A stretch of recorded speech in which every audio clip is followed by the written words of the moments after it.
ಆಂಧ್ರದ ಸ್ಪೆಷಲ್ ಪೆಸರೆಟ್ ಉಪ್ಮಾ ಮಾಡಲು 1 ಕಪ್ ಹೆಸರು ಕಾಳು, 1 ಇಡೀ ಹುರುಳಿಕಾಳು, 1 ಇಡೀ ಅಕ್ಕಿ 8 ಗಂಟೆಗಳ ಕಾಲ ನೆನೆಸಿ ನೀರನ್ನು ಬಸಿದು ಮಿಕ್ಸಿ ಜಾರಿಗೆ ಸೇರಿಸಿ 5 ಹಸಿಮೆಣಸಿನಕಾಯಿ, ಅರ್ಧ ಇಂಚು ಶುಂಠಿ, ರುಚಿಗೆ ತಕ್ಕಷ್ಟು ಉಪ್ಪನ್ನು ಸೇರಿಸಿ ನುಣ್ಣಗೆ ರುಬ್ಬಿಕೊಳ್ಳಬೇಕು.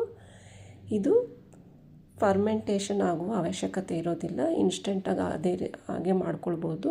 ಇದಕ್ಕೆ ಸ್ವಲ್ಪ ನೀರನ್ನು ಸೇರಿಸಿ ದೋಸೆ ಹಿಟ್ಟಿನ ರೀತಿ ಕಲಿಸಿ ತವಾ ಮೇಲೆ ಮಸಾಲೆ ದೋಸೆ ರೀತಿ ಸ್ಪ್ರೆಡ್ ಮಾಡಿಕೊಂಡು ತುಪ್ಪ ಅಥವಾ ಎಣ್ಣೆಯನ್ನು ಸೇರಿಸಿ ಶುಂಠಿ ಚಟ್ನಿಯನ್ನು ಸ್ಪ್ರೆಡ್ ಮಾಡಿಕೊಂಡು ಸಣ್ಣಗೆ ಕಟ್ ಮಾಡಿಕೊಂಡಿರುವ ಈರುಳ್ಳಿ,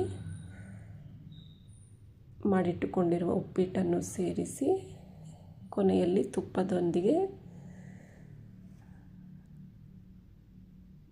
ರೋಸ್ಟ್ ಮಾಡಿ ಕಾಯಿ ಚಟ್ನಿಯೊಂದಿಗೆ ಸರ್ವ್ ಮಾಡಿದರೆ ರುಚಿಕರವಾದ MLA ಪೆಸರೆಟ್ ರೆಡಿ.